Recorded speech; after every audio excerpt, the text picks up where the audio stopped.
Richard Halston was the kind of man people only whispered about.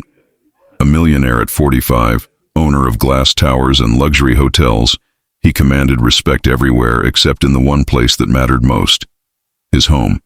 His twins, Emma and Ethan, had been born deaf. Doctors, therapists, tutors, all had tried and failed to bridge the silence between him and his children. Richard poured millions into treatments, private schools, experimental therapies, yet he was still just a stranger in their world. His children smiled politely but rarely laughed, and they drifted through their days as though floating in a separate reality. Then one evening, returning late from a brutal business negotiation, Richard unlocked his office door and stopped dead in his tracks.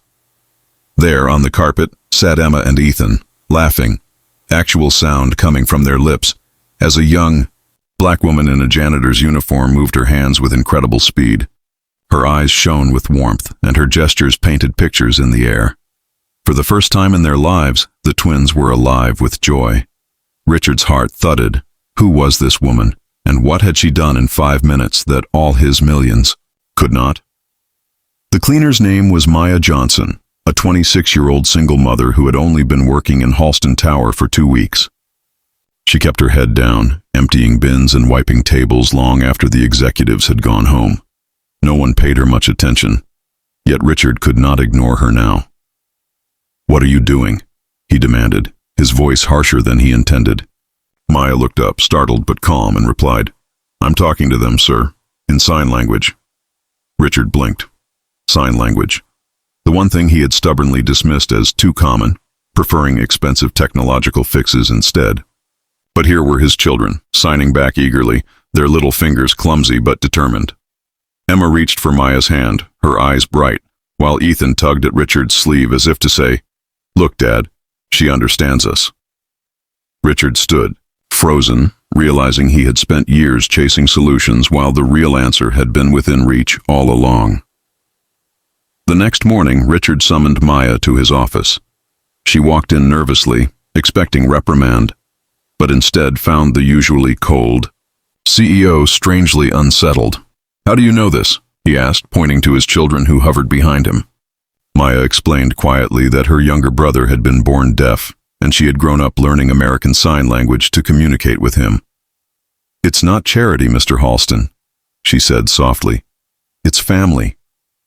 Richard felt a pang of shame. All his wealth, all his resources, and he had never once thought to learn the language of his children. For years he had spoken at them, not with them.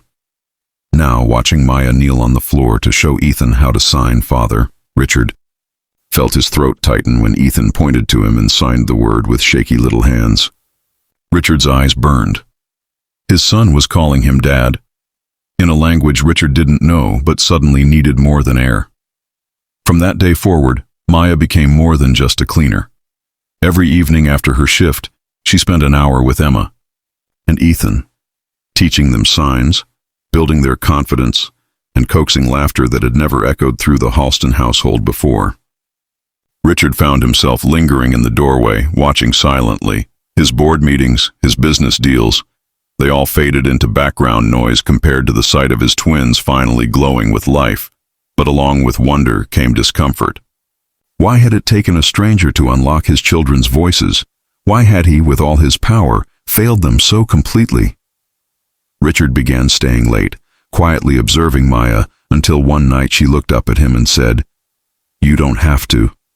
"Watch, sir. You can learn too." Those simple words hit harder than any boardroom insult.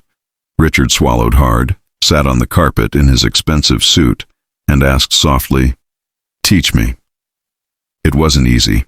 Richard Halston, the man who conquered skyscrapers and silenced competitors, fumbled like a child as he tried to shape his hands into signs. He mixed up words, frustrated himself, and once even slammed his palm on the floor in exasperation. But then Ethan crawled into his lap and patiently corrected him, little fingers guiding big ones. Emma signed clumsily too, but her smile widened when Richard finally managed to sign, "I love you."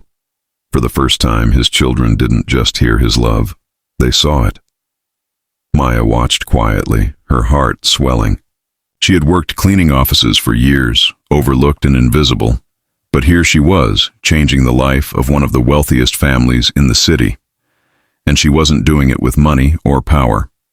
She was doing it with compassion and a language that most people never bothered to learn. Weeks passed and Richard transformed. The once aloof father now rearranged his schedule to be home early, practicing signs with his children at the dinner table. He dismissed his high-paid specialists, redirecting funds into a program Maya helped him design, free sign language classes for families across the city. Rumors spread among the staff that the ruthless CEO was smiling more these days, even laughing with his children in the lobby. Maya's coworkers began to look at her differently too, not just as a cleaner, but as the woman who softened the heart of a man thought untouchable. Yet Maya remained humble, always reminding Richard, "This isn't about me, it's about them. They needed you to step into their world." Richard nodded, but deep down he knew, without her, he might never have stepped at all. The change didn't come without resistance. Some executives grumbled that their boss was distracted, skipping meetings to attend his kids' school events. Others mocked the idea of investing corporate funds into sign language programs. But Richard silenced them with a single declaration at the next board meeting. "If my millions can't make life better for my children and for others like them, then what's the point of all this?" There was no argument after that. The Halston Foundation for Deaf Children was born, with Maya appointed as program director. For the first time in her life, she had an office with her name on the door, yet she still kept her cleaning uniform folded in her closet, a reminder of where she came from and how far she had risen. As the months rolled by, Emma and Ethan flourished. They not only signed fluently, but also began teaching their classmates, becoming advocates for deaf awareness at their school. Richard beamed with pride every time a teacher told him his twins were blossoming leaders. But the most powerful moment came one night at a charity gala. On stage, Emma and Ethan stood beside Maya, signing their thanks to the crowd while Richard voiced their words aloud. "We can speak with our hands," Ethan signed boldly. "And now, Daddy speaks with us." The audience erupted in tears and applause. Richard stood there, voice breaking, knowing that he owed this miracle to the quiet woman who once mopped his floors. The story of the Halston twins went viral, picked up by national media. Interviews poured in, headlines read, "Millionaire. Boss finds his voice through his children's silence," and "Cleaner becomes lifeline to CEO's family." Richard used every platform to promote deaf education, but he never took the credit. "This started with Maya," he always said. "She gave my children back to me." Maya, overwhelmed by the attention, remained grounded. For her, the real reward was seeing Emma and Ethan race into their father's arms each day, no longer trapped in silence but embraced in connection.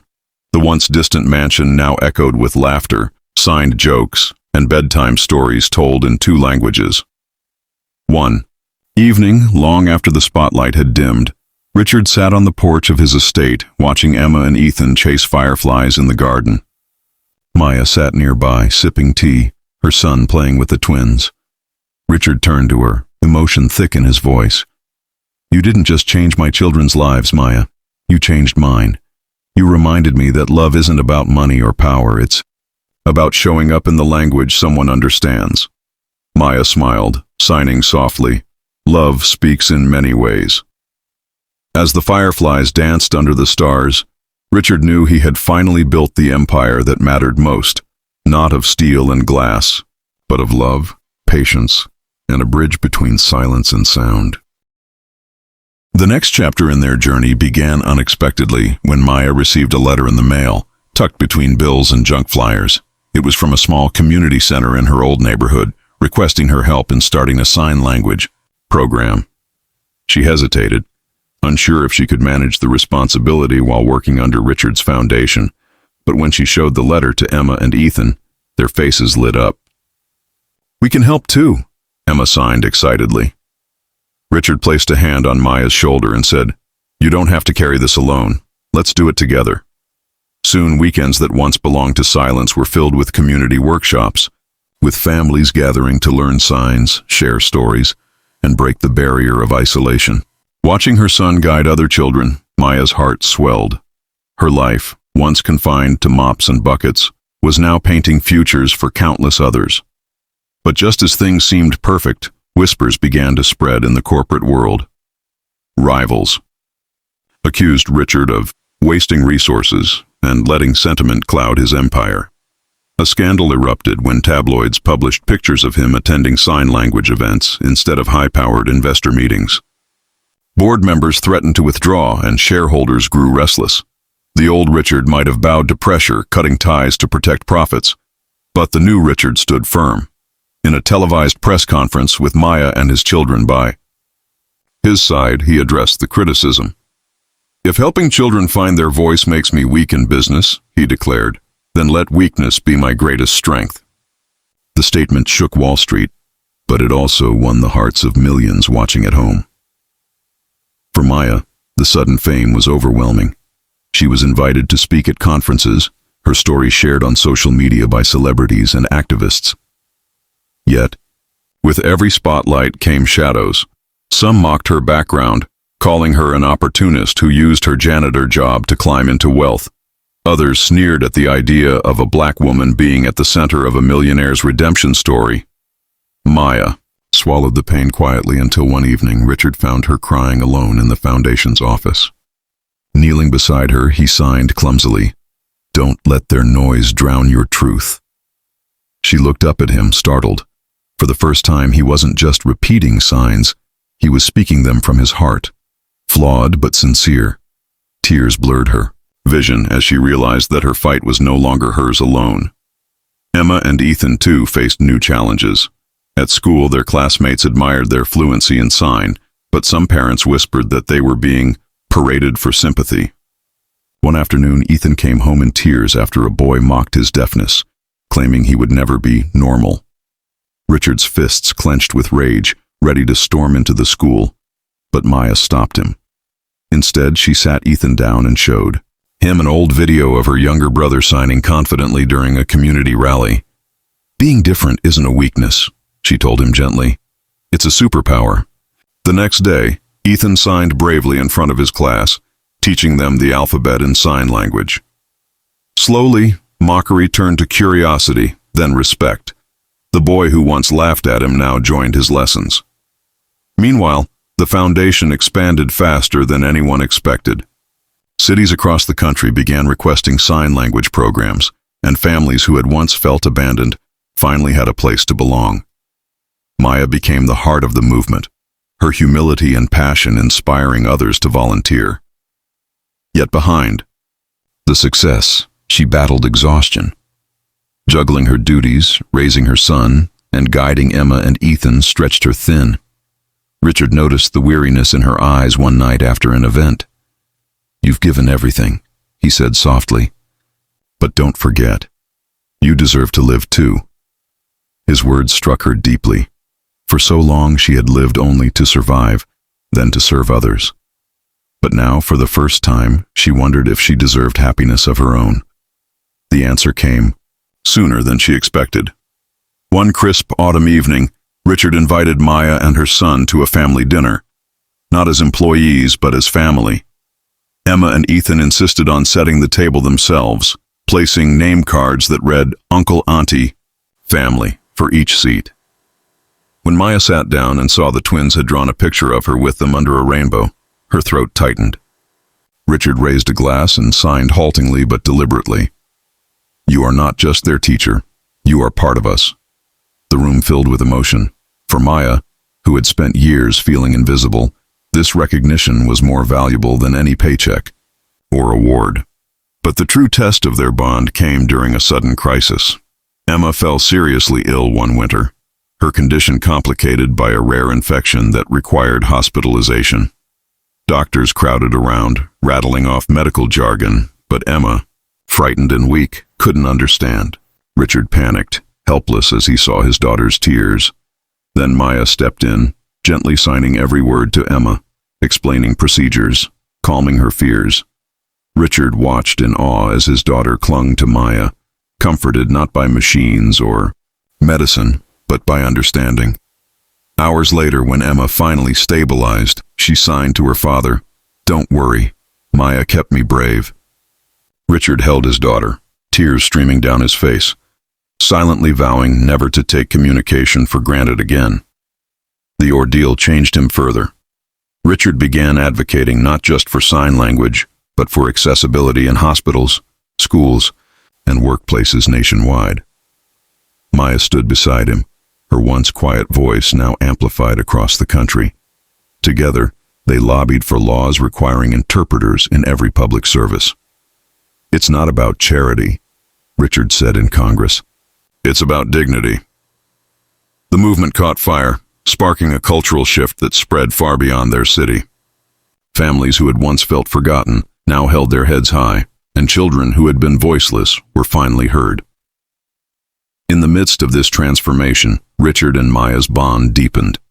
It was no longer just about his children or her role as a guide. Late-night planning sessions turned into heartfelt conversations, laughter over mistakes in signing, and moments of shared silence that spoke louder than words. One evening, after a long community event, Richard turned to her and signed clumsily, "You saved me too."